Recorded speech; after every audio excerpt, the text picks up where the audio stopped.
Hello everybody, hope you're all doing well. Today we're doing a review for LEGO Marvel Superheroes, the Hulkbuster Smash. On my last video review, I got requested to do a Hulkbuster one, and I thought it'd be fun to review the original one from 2015 for the 10-year anniversary of Age of Ultron.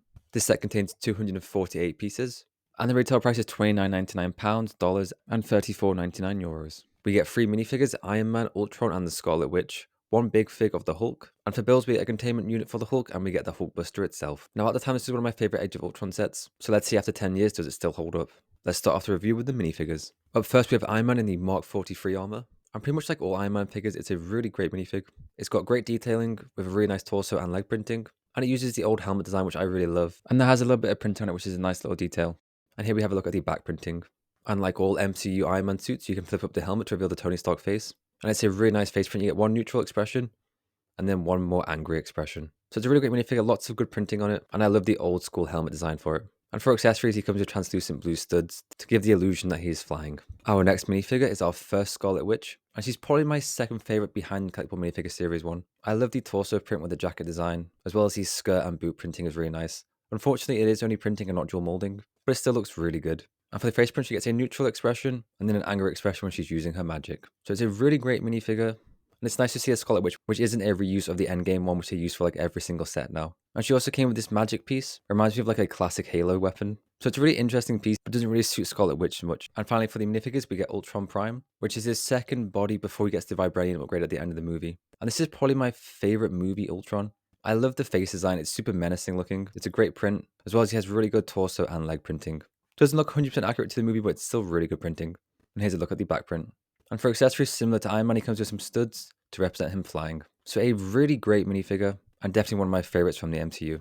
And finally, we have the Big Fig Hulk. And at the time, this was a brand new mold, which is much more accurate to Ruffalo, and this one uses a more accurate skin tone than the original one.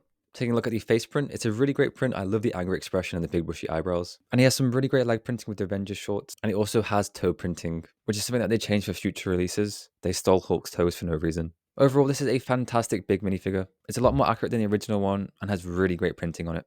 So in the set we get 3 really great minifigures, 2 of which are unique, and a really great Big Fig Hulk. Now let's take a look at the set itself. Unfortunately, pun not intended, my containment unit for the Hulk has been smashed to pieces. So here's a picture of what it looked like. It's a very basic build where you can put the Hulk in the center of it like he's been captured. It is somewhat accurate to me because they do try to contain the Hulk at the start of the fight, but it's nothing too interesting of a build. It just adds a little bit more playability to the set. But let's take a look at the Hulkbuster.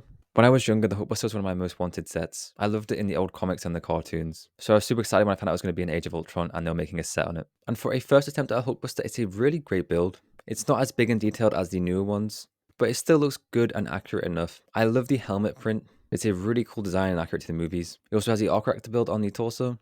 And taking a look on his right arm, he has some stud shooters, where if you just push this down, they will fire. So that is a pretty fun little play feature. So getting a good 360 view at the Hulkbuster. On the back here, we get a little bit of a thruster design, and then nothing too interesting on his left-hand side. And then his legs are a very basic build, but they do look really good. And on his hand, he has some blue pieces representing his repulsors, which is a nice little touch. And on his feet, he has some blue thruster builds, which looks really nice, which explains how the Hulkbuster flies. So that's a nice little attention to detail. And like all good Hulkbusters, you can open it up at the front and lift up the helmet piece, and place your Iron Man minifigure inside, and then close it. So then in terms of articulation, his arms are on a ball joint. So at the shoulders, you can move them up and down to the side, but they are limited by their range of motion. And he has an elbow on a ball joint, so you can move his hands a little bit, and then you can move his fingers. You can move his legs forwards and backwards, but they can't really go to the side because they're blocked by this piece. And then his ankles are on a ball joint, so you can get some decent posability out of him. So you can extend the legs to make him a little bit shorter and more stocky looking, or you can put them up straight to make him a little bit taller. So the set has a few posing options, nothing too crazy, but it is better than future releases. As well, all the joints are very stable, so he just hold poses really well, without his arms or legs flopping down. And here he is next to the Hulk. So as you can see, it's a little bit disproportional to how it is in the movie, but the newer ones are even more extreme. As these sets have become more and more detailed, they become bigger and bigger and more out of scale with the Hulk. So this is somewhat more in scale than the new ones, but I would love to see a micro scale version of the Hulkbuster one day, which is more in line with a big figure. And another nice thing about the Hulkbuster is that it's a really sturdy design. A lot of these new mechs, because they have more pieces, there's more things that can fall off. You know, for a younger audience at the time, you can smash the Hulkbuster and the Hulk together and not worry too much about breaking the set.